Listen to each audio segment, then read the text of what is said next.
Fed up of flaw robes, driven to distraction and drowning with doom boxes? Tired of living in chaos? Welcome to Decluttering Untangled, how to declutter when you're overwhelmed, ADHD or autistic. I'm going to help you uncover the secrets to decluttering no matter what hurdles you face. You'll discover how to declutter, de-stress and transform your world. I'm Heather Tingle, reformed hoarder, neurodivergent declutter queen and your guide through the maze of mess. Let's get untangled.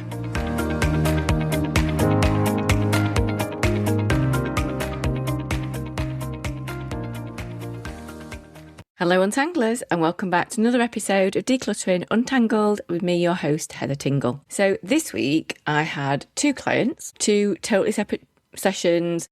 Both of them said almost the exact same thing as someone in my community group said. They were worried about decluttering because they were sentimental about everything. I was like, you are people close to my heart. This is me. Do not worry. But it made me really sad because what they were really saying, without realising it, was that being sentimental, being what some people call oversensitive, was a bad thing. Like it made them worse at decluttering and organising than somebody else would be. And that's not the case. It's really not. So today I want to talk to you a little bit about how you can actually find your levels of sentimentality, because they're not all equal. And then I'll talk you through about how being sentimental can actually be a really good thing and give you a bit of a mindset shift with that for you to move forward.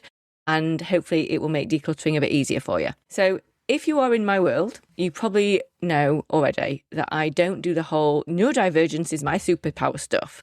Like, I think it just gives you, it's a different neurotype, a different perspective. Some things are harder, some things are easier. It's just different, isn't it? So in my experience, having a neurodivergent brain does seem to make you prone to being extra sentimental about things. And obviously, you know, I'm not a psychiatrist, a psychologist, whatever. Like, this is just my own personal opinion.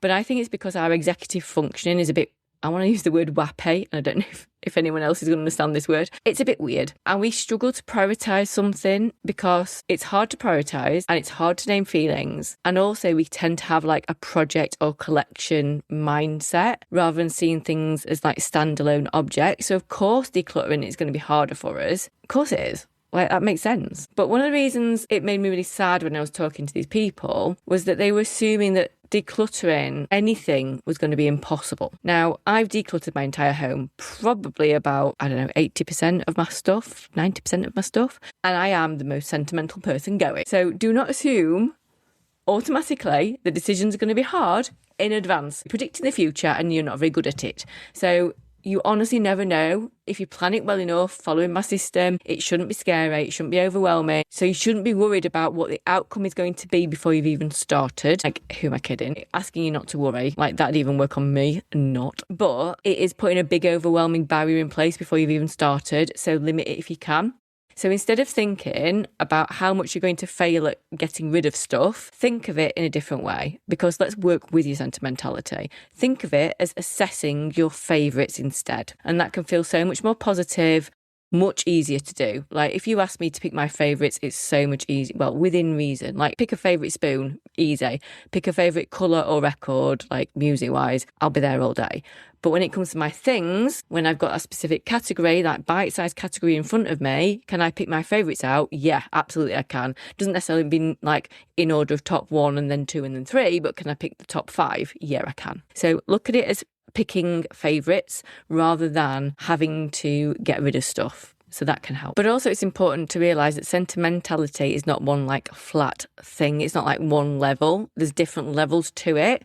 And once you can name them, everything gets a lot easier. So level 1, like the first level, is sentimental just because you've had it a long time. There's no memory attached to it as a specific item. It's just that it's always been there. So I hear this all the time. Oh, it's just always been there. Like, it's always been in that drawer, or I've just moved it from house to house. I just remember it's always been there. I don't know where I got it from. I don't even know how I got it. It's just always there. It can also be that it's old in like a historical sense. So, you know, it's 100 years old or it's 50 years old, or apparently, because the 1980s weren't that long ago, you know, like in my head, you know, it's 40 or 50 years old. It might just be old. That doesn't necessarily mean that it's important to you, because it may be something that you've got no interest in, but it's just always been in that drawer. Or it might be that you've got it and it's just a really old thing. And that might be your like first level sentimental. The next level, I'll kind of come back to this one properly in a minute because I've got a better explanation than me rabbiting on, is the stuff your brain confuses with sentimental stuff. So it's not actually sentimental in its own right, but it kind of gets swept up in the feeling anyway by like osmosis because it's attached to sentimental things. So science people, I'm really sorry. I know I've probably used the wrong word with osmosis, but it kind of makes sense in my head. And then the top level of sentimental is what I call pure sentimental. So it's linked to a person,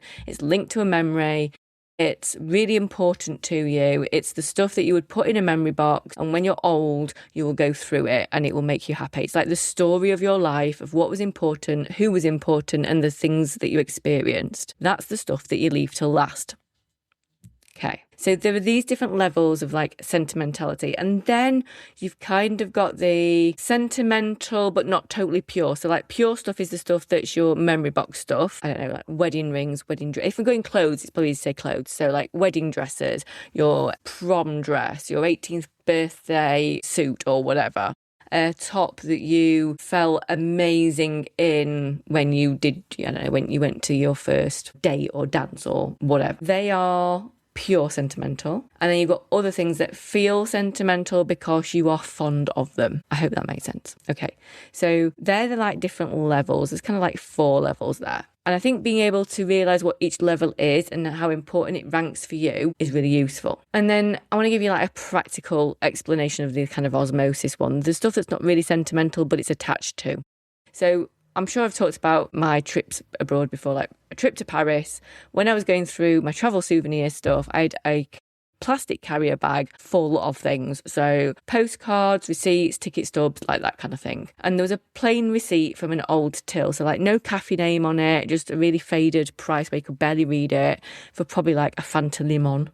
And like a plain stripy paper carrier bag that it came in like with a postcard. The kind of stuff that you could get from any corner shop anywhere. Like it wasn't Parisian. I could have got it from, a cash and carry or my local corner shop if I bought a bag of sweets. That. So the thing my brain did was it grouped it all together. That receipt and that stripy paper bag felt just as sentimental to me as the photos of me and my mum on the hotel balcony. Like that would be pure sentimental, like the one with the flashing Eiffel Tower lights behind us, and we were dead pleased because we'd got like a view of the Eiffel Tower from our room, which was tiny. Like that was, in my head, that's now like pure sentimental, but at the time, like that was as important as the Fanta Limon receipt.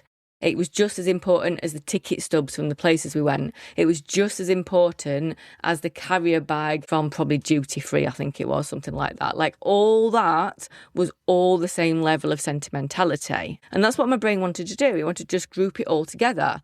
This is Paris stuff. Paris stuff is important. This is all sentimental. I want to see it as one collection, one whole thing that represented the trip. But when I actually went through each bit on its own, it became so much easier to see what was the most sentimental and what mattered less. Like, did I really need to keep a receipt for a can of pop or like a can of soda if you're outside the UK? Would it have felt as important if it was by itself? Maybe. If it was the only thing I had from that trip, so I had no photos, I had no memory of it, I had no memory of anything else from Paris, maybe that would have been the thing that I kept, and that was absolutely sentimental. But when I've got a whole carrier bag of stuff that was probably like from only 3 or 4 days away out of my entire life, no, it didn't need to be there. It could go. So if you take one thing away from this episode, hopefully you take a few things, but I want you to ask yourself that question. Would this matter to me? It was the only thing left, but is it the only thing left? Have I got other things that are more sentimental to me for that memory or that place or that person? Or is it only sentimental because it's sitting next to in the bag or the box or the drawer or the collection of other things, of which some of those are pure sentimental? Hopefully that makes sense. So if you've been looking at a pile of things thinking, I can't tell what's actually precious and what just came along for the ride, like you're not failing at decluttering. That's just your brain doing what brains do, keeping us safe, trying to keep everything together, grouping things together as a whole story rather than actually looking at them as individual things. And that's what we need to do. You are allowed to pull the Fanta Limon receipt, apologies if I'm saying this really badly, out of that whole box or bag. You can let it go without letting go of the memory. Like the memory's still there in your brain, hopefully.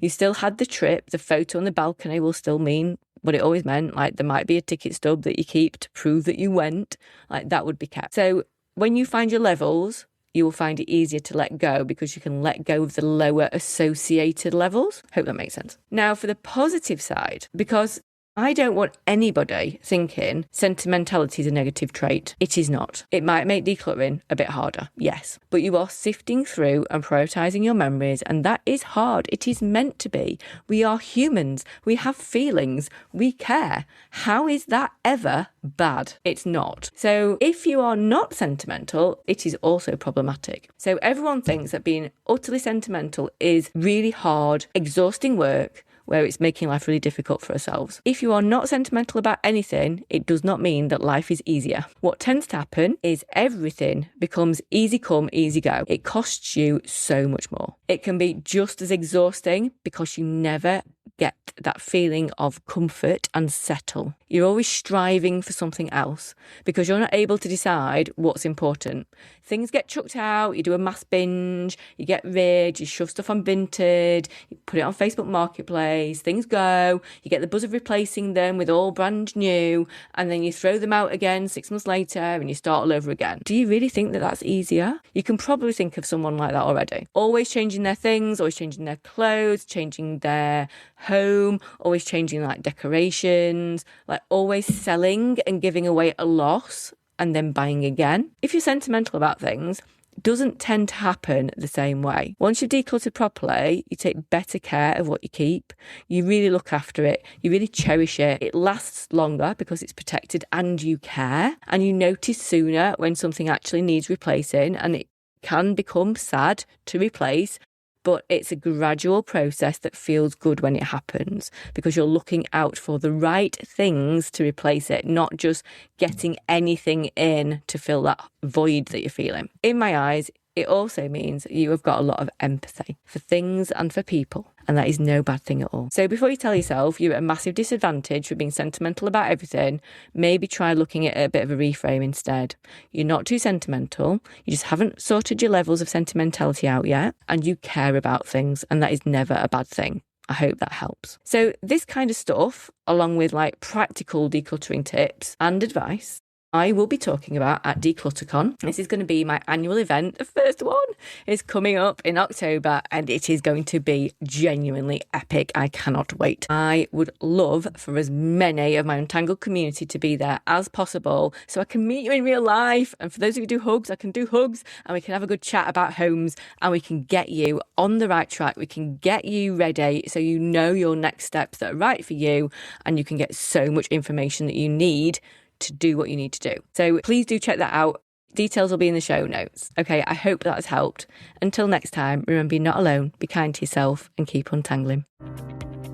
Thanks for joining me for today's episode of Decluttering Untangled. If you found anything that I've said today helpful, please do me a favour, hit that subscribe button or leave me a review.